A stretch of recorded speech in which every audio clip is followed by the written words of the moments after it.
नमस्कार दोस्तों, मैं विनोद वाकुलिया पर फिर से आप सभी का हमारे YouTube channel diary study point पे स्वागत है। फ्रेंड्स, आज की वीडियो में अपन नॉन कॉलेज के स्टूडेंट है बीए पार्ट फर्स्ट के, उनके सोशियोलॉजी का 31 मई को पेपर होने वाला है, तो उसका अपन मॉडल पेपर देखने वाले हैं। आपका जो सेमेस्टर फर्स्ट लगने वाला है उसका पेपर फर्स्ट है एक्सप्लोरिंग सोशियोलॉजी यानी समाजशास्त्र की खोज, उसका मॉडल पेपर देखने वाले हैं। और इसमें अपन देखेंगे कि पूरे पेपर का पेपर पैटर्न देख लेंगे और इम्पोर्टेंट क्वेश्चन कौन कौन से हैं वो सब कुछ मैं इस वीडियो में बताने वाला हूं। यदि चैनल पर नए हो तो चैनल को सब्सक्राइब करो, बेल आइकन को प्रेस करो, क्योंकि ये जो चैनल है वो आपके लिए इम्पोर्टेंट है और आगे आपके पास में वीडियो समय पर पहुंचे इसके लिए आपको सब्सक्राइब करना पड़ेगा चैनल को, और नोटिफिकेशन जो बेल आइकन है उसको दबाना पड़ेगा। तो सबसे पहले अपन समझ लेते हैं कि कौन से खंड तक कितने कितने क्वेश्चन आने वाले हैं। खंड ए जो होगा उसमें टोटल अपन को 20 क्वेश्चन देखने को मिलेंगे। टोटल अपन को 20 क्वेश्चन देखने को मिलेंगे और सारे के सारे अपन को करने होंगे। और ये 20 क्वेश्चन ऑब्जेक्टिव होंगे, आपके सामने दिख रहा है। टोटल 20 क्वेश्चन, टोटल 20 क्वेश्चन रहने वाले हैं खंड ए में, ठीक है। और प्रत्येक क्वेश्चन के कितने अंक है? 1 अंक है, तो 20 अंकों के आपके छोटे क्वेश्चन हो गए। और ये टोटल पेपर जो रेगुलर के हिसाब से बता रखा है 120, लेकिन नॉन कॉलेज के स्टूडेंट है उनका पेपर 150 अंकों का होने वाला है, ठीक है। तो यहाँ पर रेगुलर के हिसाब से लिख रखा है। तो 20 क्वेश्चन तो यहाँ से हो जाएंगे। आपको पास मार्किंग इसमें 60 के आसपास लाने होंगे, क्योंकि रेगुलर स्टूडेंटों को 48 अंक लाने होते हैं पास मार्किंग। नॉन कॉलेज का पास मार्किंग नहीं बता रखा है, तो 60 के आसपास, क्योंकि 150 अंकों का आपका पेपर होगा तो इतना ही होगा, ठीक है।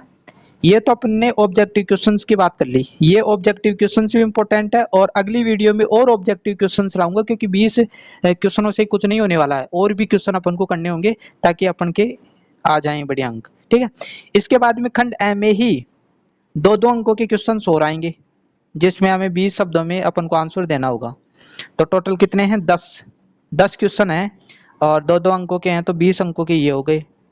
तो 20 अंकों के ऑब्जेक्टिव और 20 अंकों के ये, तो 40 अंकों के क्वेश्चन तो ये हो गए। इसके बाद में आपके बड़े क्वेश्चन आ जाते हैं खंड ब में, यहाँ पर ब होना चाहिए, ठीक है।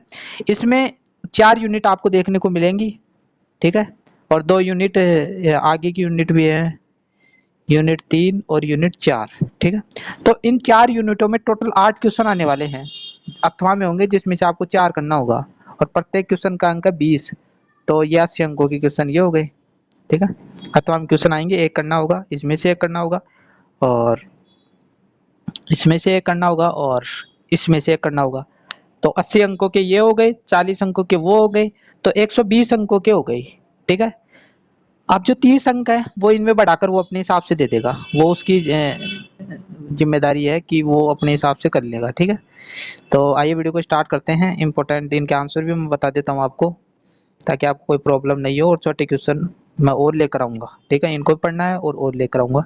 पहला क्वेश्चन है, वैश्वीकरण की वजह से विश्व के विभिन्न भागों में सरकार, व्यवसाय एवं लोगों के मध्य जुड़ाव है। जुड़ाव बढ़ रहा है, घट रहा है, एक समान है, इनमें से कोई नहीं। तो आपको पता है वैश्वीकरण के कारण है ना, जो एक देश दूसरे देश से जुड़ता है, तो जो संबंध है ना उनके मध्य मध्य जो जुड़ाव है वो हमेशा बढ़ेगा, घटेगा नहीं। जैसे हम अमेरिका के साथ में व्यापार कर रहे हैं तो संबंध बढ़ेंगे, घटेंगे नहीं।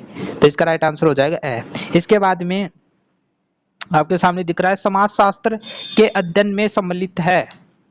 समाजशास्त्र के अध्ययन में सम्मिलित है, तो यहाँ पर ऑप्शन दिख रहा है पहला, दार्शनिकता, सामाजिकता, दोनों, इनमें से कोई नहीं, तो ये दोनों ही आ जाएगा। यानी दार्शनिकता भी है और सामाजिकता भी इसमें देखने को मिलेगी। तो फ्रेंड्स, आपको रटना नहीं है, इनको याद करना है, ठीक है। ये दो याद कर लिया सीधा, ऐसा नहीं है। दार्शनिकता और सामाजिकता याद कर लो बस, ठीक है। वो कैसे भी घुमा कर दे कर दोगे आप। इसके बाद में अगला क्वेश्चन है, जीवन के आदर्श की प्राप्ति के लिए किस शिक्षण विधि का प्रयोग किया जाए, यह किसके अध्ययन का विषय है। तो इसका जो राइट आंसर हो जाएगा वो दर्शन शास्त्र, ठीक है। दर्शन शास्त्र इसका राइट आंसर हो जाएगा। जीवन के लिए आदर्श की प्राप्ति करनी है तो ये जो दर्शन शास्त्र होती है, फिलोसफी होती है, वो इंपॉर्टेंट होती है, ठीक है। इसके बाद में समाजशास्त्र एकमात्र सामाजिक विज्ञान है, यह विचार किस विद्वान का है। इसका राइट आंसर हो जाएगा अगस्त कॉम्ट, ठीक है। अगस्त कॉम्ट इसका राइट आंसर हो जाएगा, क्योंकि ये समाजशास्त्र के जनक थे। तो इन्होंने बताया था कि समाजशास्त्र में सामाजिक विज्ञान का अध्ययन किया जाता है। इसके बाद में आगे बढ़ते हैं। इस पद्धति को लघु समाजों को अध्ययन करने के लिए नाम दिया गया है। ठीक है, तो इनमें से कौन सी पद्धति है जिसको लघु समाजों का अध्ययन करने के लिए यानी लघु समाजों का अध्ययन करने के नाम से जानी जाती है? अगला क्वेश्चन है, समस्त विज्ञानों की एकता केवल उसकी पद्धति में है, उसकी विषय वस्तु में नहीं है। यह कथन किसका था? तो इसका राइट आंसर हो जाएगा ए इसका राइट आंसर हो जाएगा कार्ल पियर्सन इसका राइट आंसर हो जाएगा। इसके बाद में आगे बढ़ते हैं, समाजशास्त्र के वैज्ञानिक उपागम संबंधित विचार प्रस्तुत किए। तो इसका राइट आंसर हो जाएगा अगस्त कॉम्ट समाजशास्त्र को वैज्ञानिक बनाना चाहते थे, तो ये जनक भी रहे हैं समाजशास्त्र के, तो इसका राइट आंसर हो जाएगा ए। आगे बढ़ते हैं,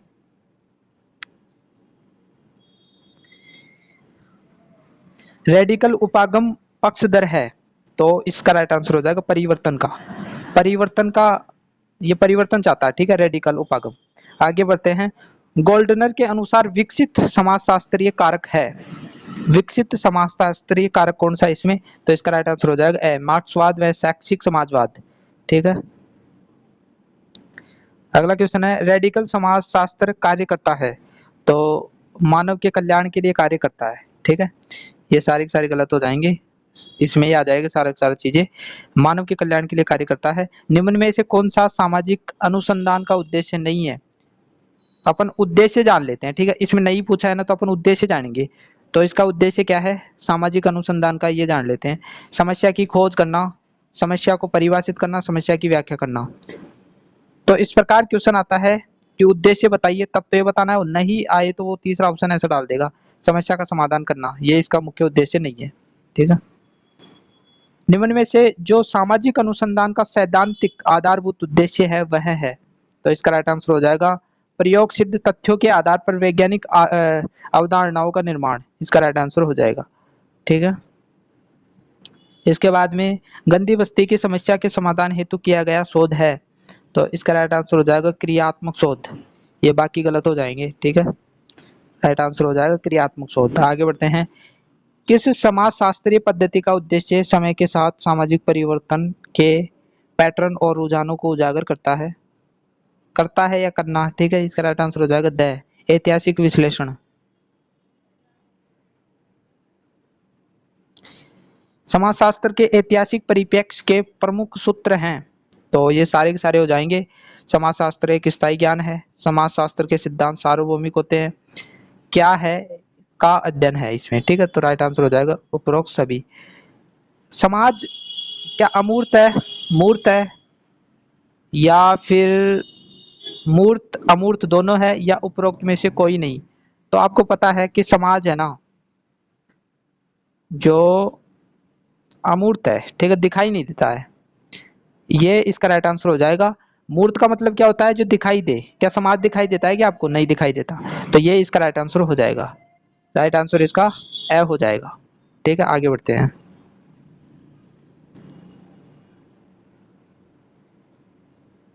एक समाज का आकार समाज के आकार से, राइट आंसर हो जाएगा, छोटा होता है। जो एक समाज की अवधारणा दी गई वो समाज जो है ना उससे इसका आकार छोटा होता है और समाज का आकार बड़ा होता है। ठीक है, इसके बाद में सामुदायिक भावना को समुदाय का आधार किसने बताया? तो राइट आंसर हो जाएगा मैकाइवर एवं पेज, ये प्रमुख विद्वान हैं, समाजशास्त्री हैं प्रमुख। समुदाय होता है, तो इसका राइट आंसर हो जाएगा उपरोक्त। विशिष्ट नाम, समानता, स्वतः विकास।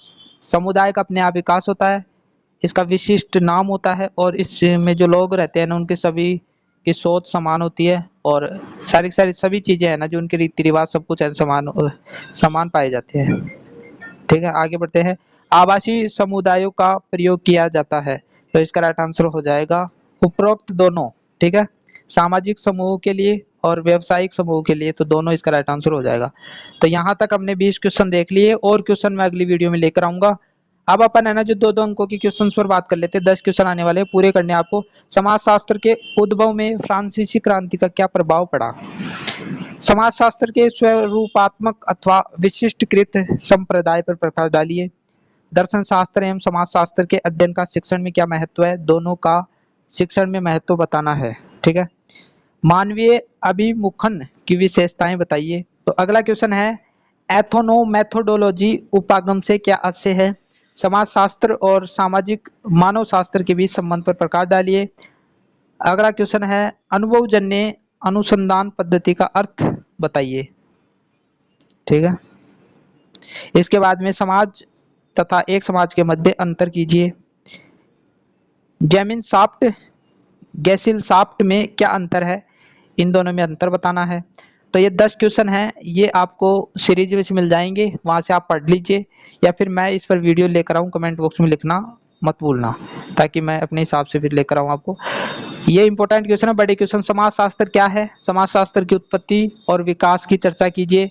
समाजशास्त्र की उत्पत्ति, क्षेत्र एवं विकास पर एक टिप्पणी लिखिए। तो ये बढ़िया तरीके से तैयार करना है, जो जो मैं बता रहा हूँ वो। समाजशास्त्र और अर्थशास्त्र के पारस्परिक संबंधों को समझाइए। समाजशास्त्र में अतिवादी परिप्रेक्ष्य क्या है, रूढ़िवादी परिप्रेक्ष्य से यह किस प्रकार भिन्न है। तो ये 2 क्वेश्चन ये हो जाएंगे। ठीक है, 4 क्वेश्चन हो गए।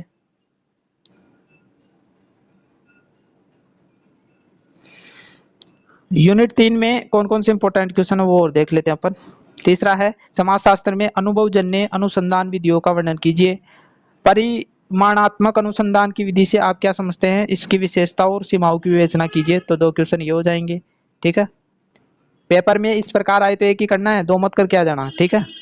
इसके बाद में चौथी जो यूनिट है, मार्क्सवादी दृष्टिकोण से वर्ग की अवधारणा को स्पष्ट कीजिए। इस विषय में मैक्स वेबर के विचारों से यह दृष्टिकोण किस प्रकार भिन्न है। इसके बाद में समुदाय के लक्षणों की व्याख्या कीजिए। समाज एवं समुदाय में अंतर स्पष्ट कीजिए। ये जो बड़े क्वेश्चन है, इनके पॉइंट भी आप याद कर लोगे तो आपके अच्छे अंक आने की संभावना बढ़ जाती है। तो पूरे के पूरे आपको याद करने हैं। और ये जो छोटे क्वेश्चन है ये और लेकर आऊंगा ताकि आप पास तो हो सके। ठीक है, छोटे क्वेश्चन 1-1 अंकों के और 2-2 अंकों के क्वेश्चन मैं लेकर आऊंगा।